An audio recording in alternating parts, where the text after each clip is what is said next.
It's Esposito, and we're gonna start the session now called "Break the Rules and Close More Sales." So, for a few of you who jumped on since I first mentioned that we get started in a few minutes, you're going to be on mute through this. But if you have questions, please jot them down.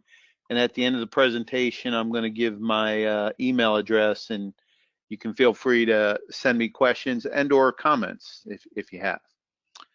So given that, let's go ahead and get started. I want to be cognizant of everybody's time, and I appreciate you taking the time on this Wednesday afternoon. So really, I want to give you some ideas, some different strategies, 8 of them, in fact, to follow to try and kind of break the mold a little bit. Some of it's going to be break the mold, some of it's going to be reinforcing some of the fundamentals. But some of the things when I've worked with salespeople over the years, things that I see they kind of get caught up with that I think really limit their ability to make that difference. And as we said, it could be the slimmest of margins, and if you can just do a few extra things, could be the difference between just squeaking by and really having great success.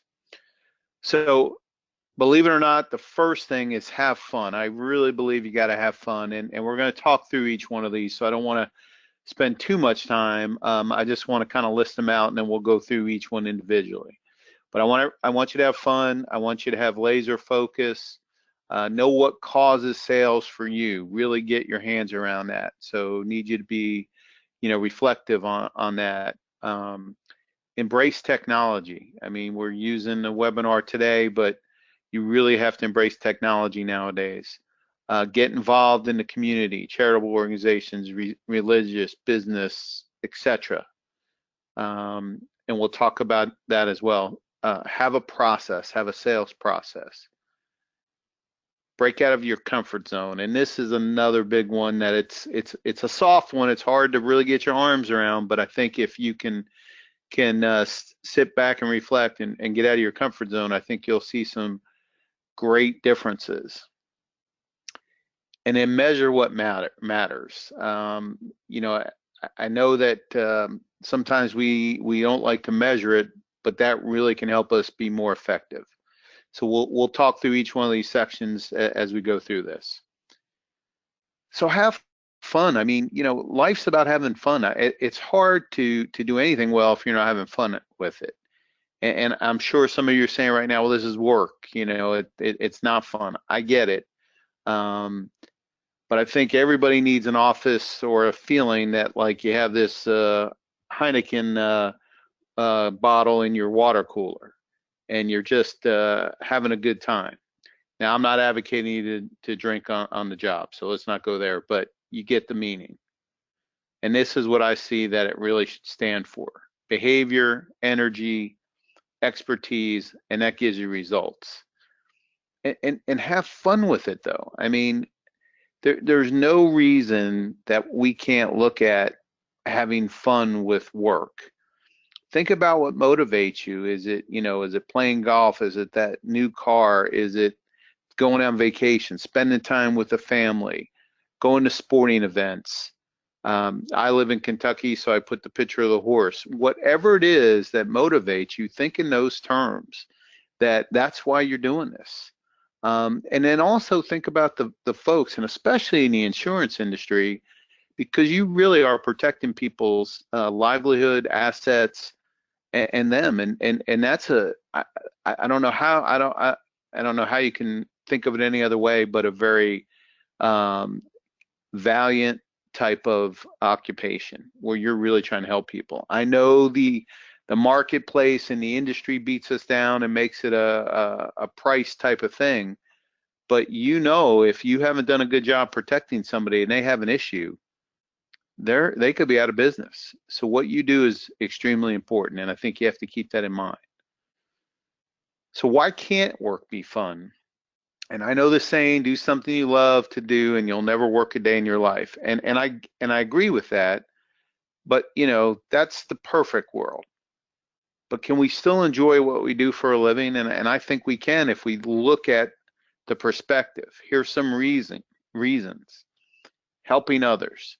You're going to be helping your customers, as I stated earlier. You're protecting their assets, their livelihood, in some cases helping them plan for the future, the whole gamut. And that's a very worthwhile endeavor, and you have to keep that in the back of your mind, even though it's hard. Um, Protecting the clients, achieving results. We're going to talk a little more about this, about goal setting, but if, when you achieve something, obviously you feel good about it. And that's how you have to kind of look at it, as being fun. It should be a little bit of a game. I'm going to achieve these things. Building relationships. You know as well as I do that you're going to build some great relationships out of your involvement going forward. And that's a great thing that you don't even know where that's going to lead today, but can be very helpful. Challenging your mind. I've recently been around some folks that just retired, and one of them in particular that joined the YMCA, where I'm on the board, was saying that they wanted to get back engaged because they felt that they weren't being challenged, and they chose that. But I think work can give us that as well. I understand that we get overwhelmed with a lot of different things, but if you weren't doing that, what would you be doing with your mind?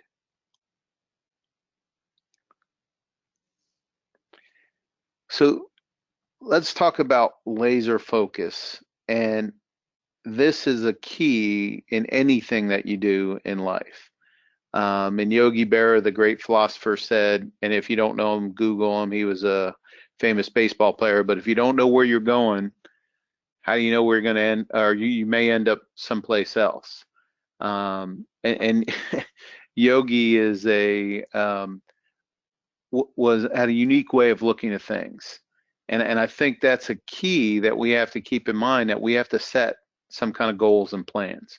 Things don't just happen, without any kind of planning. They do, but then you're not having any input into the process.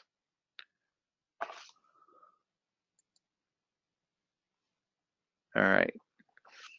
So, proven theory, goals without a plan are just wishes, and everybody wishes for more success, but how do you get there? And that's up to you. I'm not going to, this isn't about individually giving you ideas on goal setting, but I'm saying that you have to incorporate this if you want to break the rules to be successful. And I know that sounds funny because everybody says they have goals, but once again, my experience tells me that the goals are more of talking points, not true written down, a plan to get from point A to point B. And you can choose to set the goals or not. That's up to you, and I can't change that. But I think you know that you have a much greater chance of success if you can set the goals and make them realistic. I'm not big on setting these unbelievable goals. You can start there, but then break it down to some realistic goals. This is how you'll reach your potential.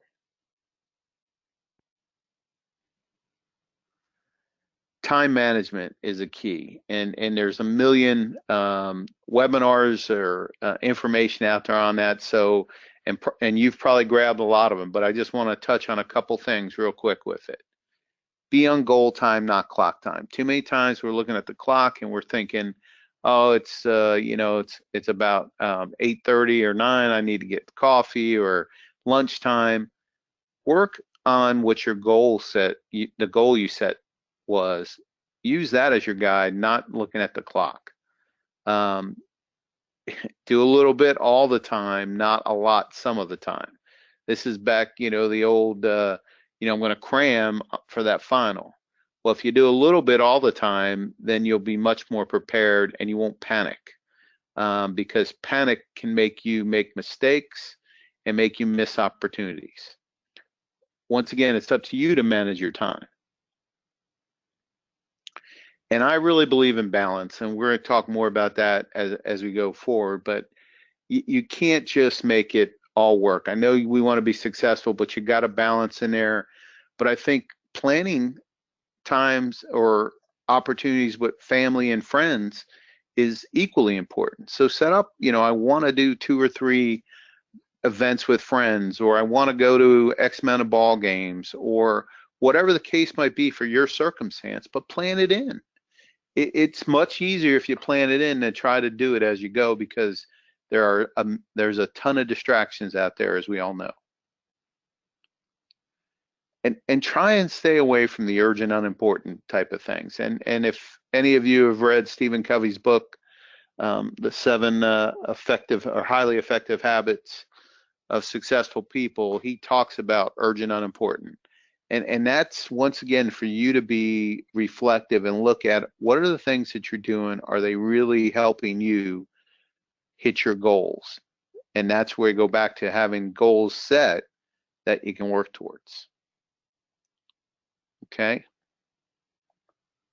All right. So the third thing that I want you to reflect on as a strategy to break the rules is really get your hands around what your company, what you do and your company does that causes sales.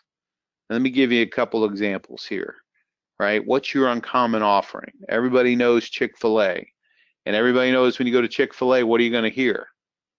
My pleasure, right? Because they've taken service and they've taken it to a new level in that fast food industry that, quite frankly, had gotten the reputation as being low service. I don't know about you all, but here where I live, at lunchtime, you can see the Chick-fil-A, and it doesn't matter if it's raining outside like it is today, they're going to have people outside helping facilitate the drive-through because they get such a rush at lunchtime, but they're going to have people out there in the rain help take orders. But they take that extra step, and that's what we know them for. That's their uncommon offering. How about Amazon? Amazon is, you want it tomorrow, you can get it. You can go online, you order what you want, and it's going to be there. And they have everything for you to choose from. And they're looking to, they're always looking to increase that availability to get things to us quicker. And then there's Apple. And obviously, I bet you some of the folks on the phone today have the new Apple 10 because it just came out, and they've done a wonderful job of not selling computers or phones, but selling the promise of innovation and making your life easier. And that's where they focus.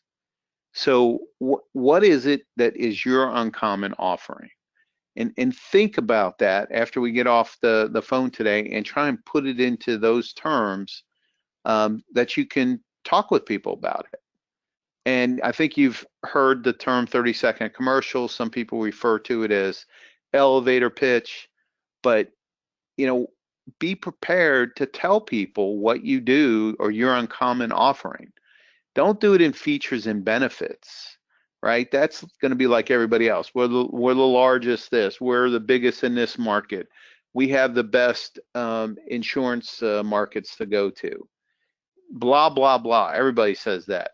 Break it down to what you do. Tell how you help people. What have you done specifically, or your agency has done specifically to help people? And are there certain people or characteristics about people that you really do well with? Well, focus on that, trying to find them, because you can make a bigger difference. The reason, and when you're talking to people or calling, the reason you called, be specific. Hey, I wanted to take 30 minutes, tell you why I called. I'm sorry, 30 seconds, tell you why I called. You tell me if it makes sense for us to keep talking, type of thing. Don't try and act like it's not a cold call. Or if you can, personalize. If you read something about the company, hey, I noticed you did this change. I had a client here in Louisville that I saw that had gotten a new building. So I started off with that. Hey, I saw you got a new building. That's usually a really good time to look at where your assets are covered because of the changes. Maybe I can come in and give you a free look at that. And I got an opportunity, and we ended up doing some business with them. But you have to work on your kind of 30-second commercial that you have, that when you're out talking with people, you're very comfortable in giving them that information and not as a feature and benefit statement. So what type of business are you good or that you've helped with? What are some of the pains you've solved? They should be things that you include in, and then or gain. What is the ROI your company has delivered? And obviously you got to tell them honestly, I'm not sure if it'll work for you. We'd have to sit down and do some discussion, but I'd love that opportunity. Don't go over the top with, yeah, we definitely can help you and we're going to save you money, because you don't know. Their circumstance could be different. All right, so today, in today's world, technology, is all over the place and it's growing and changing all the time. I'm sorry, let me get the other ones out here. These are all different tools that, 10 years ago we didn't use.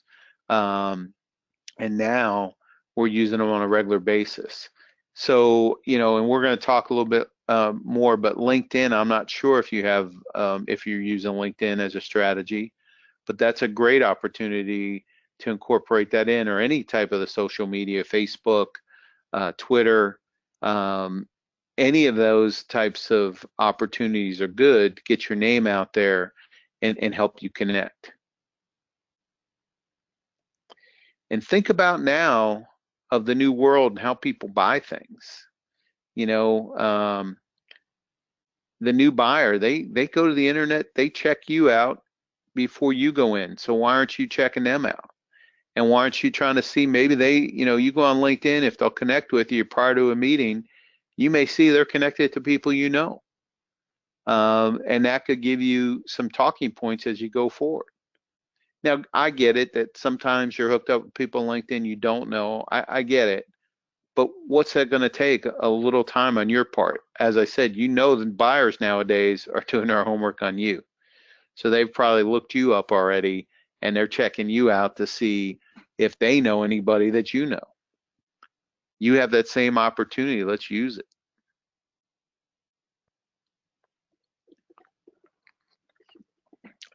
This is part of that balance I was talking about. And I think this really helps you kind of change.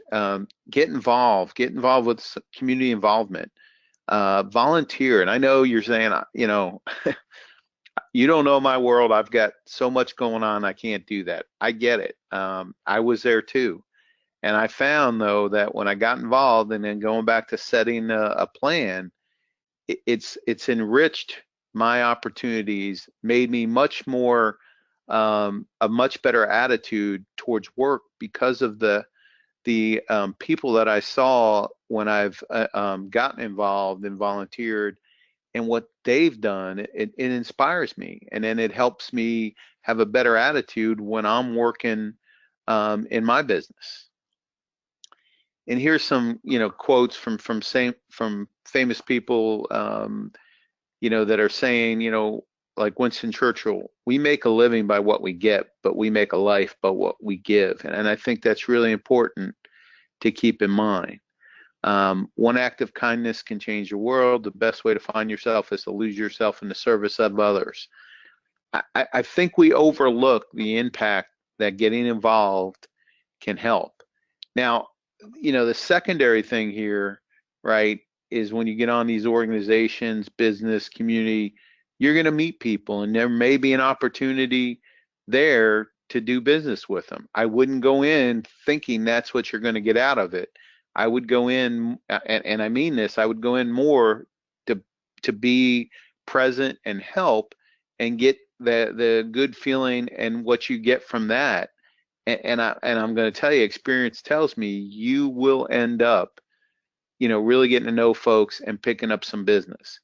But that shouldn't be the focus. If you go in with that focus, you're not gonna first get out of the volunteering experience what you should, because you'll be disappointed if you don't find anybody to do business with, number one. And number two, you're going to be seen as fake. And that's not going to help you going forward.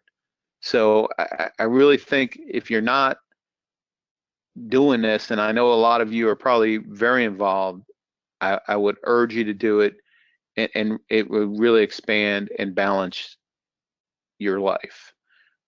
Action conquers fear. I know it's scary to think, hey, I'm going to go and I'm going to volunteer and I'm going to meet some people that I might not be comfortable being around. I'm telling you, the action will conquer that fear if you do it. And this experience can change you, but more importantly, it can change someone else. And I think you keep that in mind. That will help you kind of change your perspective once again for your work-life balance overall. All right, so we're going to get involved. And then you got to have a process. Now, this is just a random image off the internet of a process.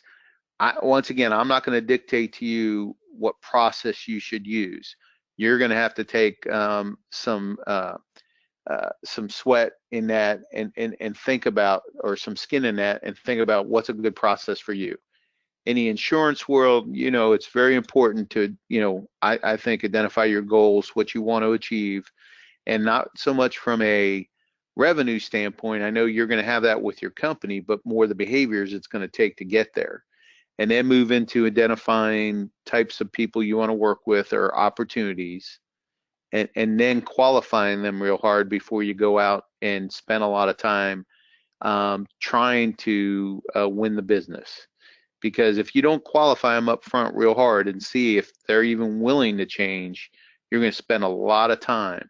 And that should be all part of your process. You should know, did I really identify them as a possible opportunity? Did I qualify them hard? Did I find out, would they be willing to move away from their current relationship if I gave them a good opportunity?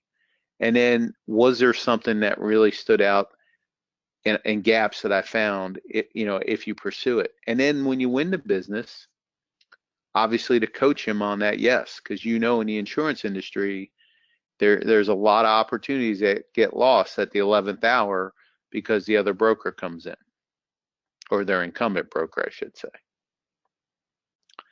So come with a 30, 60, or 90-day workout plan for your process, and keep tweaking it, if it's not working. But think about it in shorter terms. We talked about goal setting up front, and that's more on a long-term year type of view. Then break it down into smaller chunks. It's easier managed, and it helps you stay focused on achieving it. So once again, I'm just going to hit some points on some of the things that I've used over the time for plans. So behavior plan, hit list of key accounts. Do you have territory plan? What's your daily behavior? Do you have any marketing help from your agency? If not, what are you doing, to try and drive that? How many dials or visits or proposals do you need to be successful? Have a pipeline. Event marketing. Are you doing any lunch and learns or any type of educational type of things? Networking. Once again, what business associations are you involved in? Do you have a social media strategy? And there is just a ton of information on different social media strategies and programs like that you can grab to look at. But you should have some type of behavior plan that you can do on a regular basis to get you where you want to go. What are you doing to increase your skills? Like, you're sitting on here today. Hopefully you're going to learn something that you're going to take and then work on, because, after we're done, you probably aren't going to retain everything we talked about. So you want to, write down those couple things that stand out and then do some more research on them. Practice sales. Have a friend that you can do some role play for you. If you're having trouble getting indoors, get a couple friends that you can say, hey, let's role play. I'm going to call you out of the blue and try and get an appointment with you, and tell me, after what you think. Set the stage with your folks when you meet with them. When you get that appointment, set the stage. Look, I'm going to ask you questions. You're going to ask me. At the end of this meeting, I want us to decide what the next steps are. Look for pain. What are the issues? But don't correct them. Let them tell you really about the pain. You don't correct them until you've decided this is someone you're really going to try and work with and help. Questioning. I think this is a lost art for salespeople. We want to talk at people as opposed to asking them questions. And I think if you can try to get a mindset that I'm going to ask questions, it will help you get more information, which is really your goal. Success story, talk about things you've done for other folks. And once again, I'm sure in your different agencies, you have a plethora of examples of things that you've done to help people. Make it conversational. Don't, once again, it's not a talk at or a presentation like I'm doing, it's more of a conversation. Role play with friends, and then debrief after your meeting. And if you go with someone else, that's a must. You have to debrief and talk about what your perspective of the meeting was and what theirs was, and use that information to help you. Obviously, networking and referrals is a much better way than cold calling. I get it. But I don't know, as far as all the folks that are on today, where you're at in your career. Hopefully you've got some established books and you've got the opportunity network, but if you don't, then you got to really spend the time on developing that. But if you do, then, here's some ideas, and you probably are already in this, but, joining the chambers, B&I tips, form a lead group of your own. If you have a specific kind of market you're looking for, try and find some accessory businesses that they work with, the people you want to get to, and form a leads group. Work on your networking skills.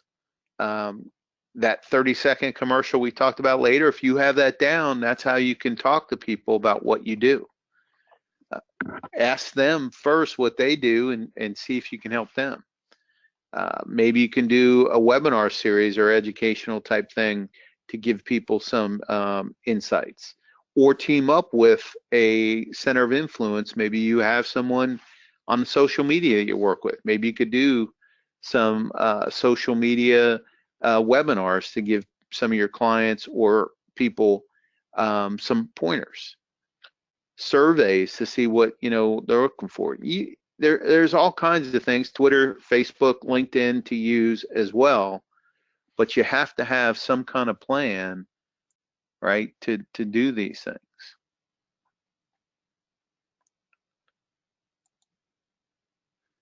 And then work on your personal brand, the desire, the commitment, your outlook, your energy, your professional presence. That's another key.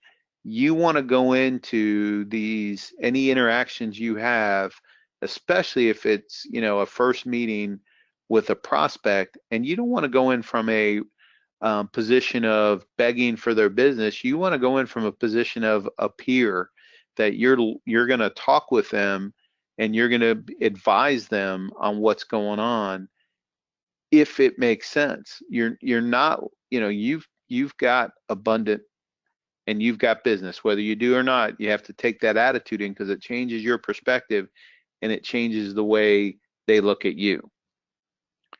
That's the successful already, and it helps with the confidence. Be a lifelong learner. Being on today and continuing to hone your craft will only help you going forward. And once again, I know we get bogged down with distractions. That's why we have to have a pretty strong plan in place to make sure we can accomplish what we want to accomplish. Okay. This is another key, getting out of your comfort zone. And there's a lot of talk about this. And, as humans, I think we ultimately strive for comfort. We want to make things better and easier for us. However, you tell me one innovation that has ever been found by someone being comfortable. It's usually because they've been uncomfortable. That's why they were able to come up with that innovation. And I think you have to look at it that way, that, you have to reflect and say, sometimes I could be missing a lot of opportunities because I'm just doing, staying in my comfort zone and not trying to get out. So let's talk about that journey to success. Belief, courage, impact, passion, industry knowledge, and prospecting. I think these are the keys, and you have to look at it different.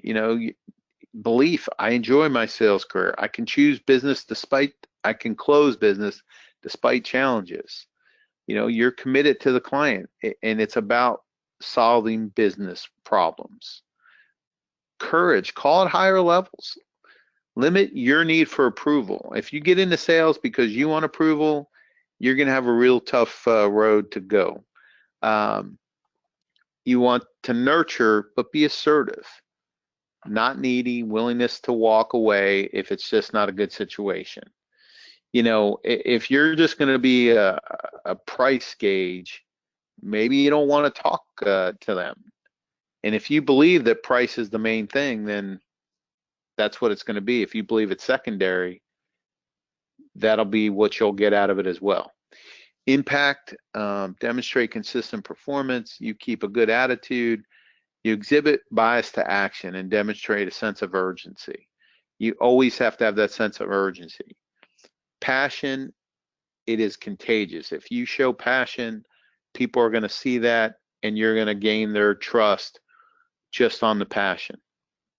Once again, knowledge, industry knowledge, research your competition, your prospects, know your products, and understand that you're really there to find the pains. Prospecting, we kind of have talked about, but it's a daily discipline. Use the tools, the technology, and give time to it. Referrals from clients, we'll talk about that in a little bit more as far as accountability later on, or measuring what matters. So how can we change? And I don't know if any of you have heard the theory of constraints. It's kind of based on the Pareto principle, the 80-20 rule. You've probably heard that before. But it's the management philosophy of continuous improvement. So here's a suggestion for trying to get out of your comfort zone. Is look at what's holding you back. If we look at your circumstance and we say, okay, 100%, and we give the competition or marketplace 20% of the issues are going to be there, and we could argue all day that it could be higher or lower. But if you look at these three, competency, skill, and belief make up the other 80%, where do you think you need to focus a little more time on? Is it your belief that you can really help people? Is it the skill set that you have? Or is it the competency of industry knowledge that is holding you back? What is it that's holding you back? Is that why you're not making that other call to the higher level? Because you're afraid you're going to get asked a question you can't answer. You have to, do some self-reflecting and decide what that is.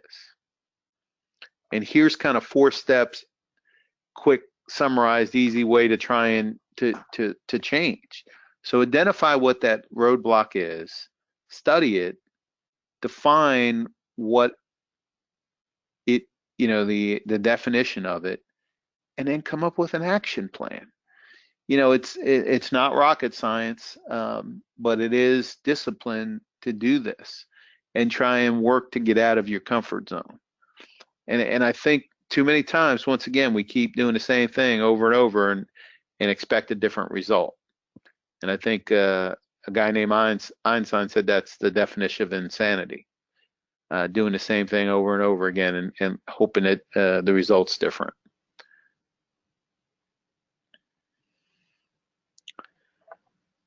Henry Ford said, if you think you can or you think you can't, you'll always be right. So our mind is a powerful thing, and it causes us to have a certain outlook. And this is just a little demonstration or a little visual on how this kind of works. If your beliefs are such and that you make judgments and then actions, it affects your outlook. It's kind of a continuous circle, and you can change your outlook or your beliefs, judgments, and actions, and that will change the circle. Just as Henry Ford said, if you believe you can, that's much better than if you believe you think you can't. You've already beat yourself or made it that much harder to win. Once again, I would ask you to reflect on this afterwards and see if you can do some things differently to help you change that outlook. Comfort zone is one of those hard things to get your hands around, but I think it affects us more than we can ever imagine.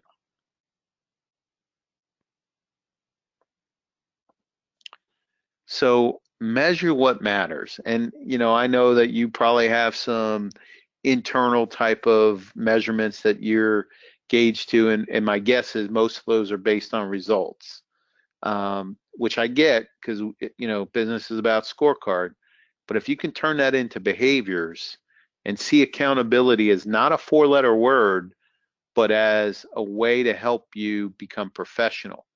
I've worked with a lot of salespeople over the years and continue to now. And the ones that generally shy away from accountability, they don't last long. The ones that do, they become professional and embrace it. Make it work to your advantage. It helps you keep focused. Think about an accountability trap. So an accountability trap, maybe you have a good friend, or and I don't know everyone's situation if you have people at work, but you have good friends that you can say, look, I want to meet with you once a week, and I want you to ask me how many calls I've made or how many visits I made. Whatever it is that you want to achieve, put yourself out there and force yourself into this trap. It will make you successful if you embrace accountability and not beat yourself up over it, but work towards achieving it. This is just a sample of a spreadsheet that I've used with some clients in the past. And you would generate how many prospecting calls you want to make in a week, how many touch current clients, networking events, social media, how many different things you're going to post or what you're going to do in a week, thorough product research, or that could be industry knowledge. And then once again, I think you have to include personal in there, exercise, body, mind, and that might even include some of the family things we talked about earlier. But you set this up and you decide what are the key behaviors that you need to do based on those monetary goals you have. And then, like I said, incorporate the personal side as well, so you're moving in the same direction and not pulling against each other.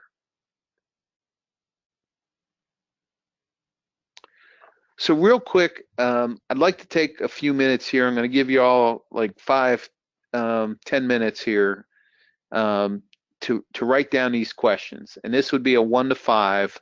1 meaning you're not doing very well at this, 5 meaning you're killing it. But write down these 8 questions. Am I having fun? How is my focus? I can articulate my competitive advantage. I utilize technology in my sales process. Am I expanding my reach or involvement, community involvement, sales process? Am I comfortable? I am achieving my required company and financial goals. Write those down, and we don't have to do it right now, but after the webinar, you can go back and you can sit and give yourself a 1 to 5 score. And obviously, if you got 40, you're killing it. If you're 30 to 40, you're doing okay, but maybe then focus on the things that you really could help get you to that next level. And if you're 20 to 30, you really got to look at some things and see what can I do differently. But I would encourage you, and if if you need to change a couple of these, that's fine too. But I think it's really key that we do some self-awareness checks from time to time to see if we're hitting the mark. Okay, and you can dictate what those questions are if you don't like these. But I would ask you to write these down, and as I said, a little bit later you can do that.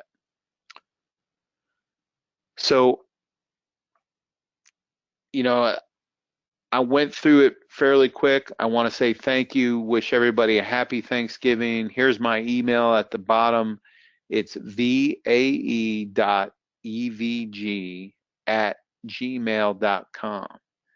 And if you have questions about what we went through, or you have any comments, please give those to me as well. And Insured Solutions records all these, so if you have, you want to go back and listen to it, you can get the recording from them. So I appreciate everyone being on. I thank you so much. I wish you the best in selling. And I really think that the difference between doing well and doing great is a lot slimmer than we know. And if we can just look at it that way and do a few extra things, I think you all have great success. And I wish nothing but that for you. So best of luck. Once again, happy Thanksgiving. Take care.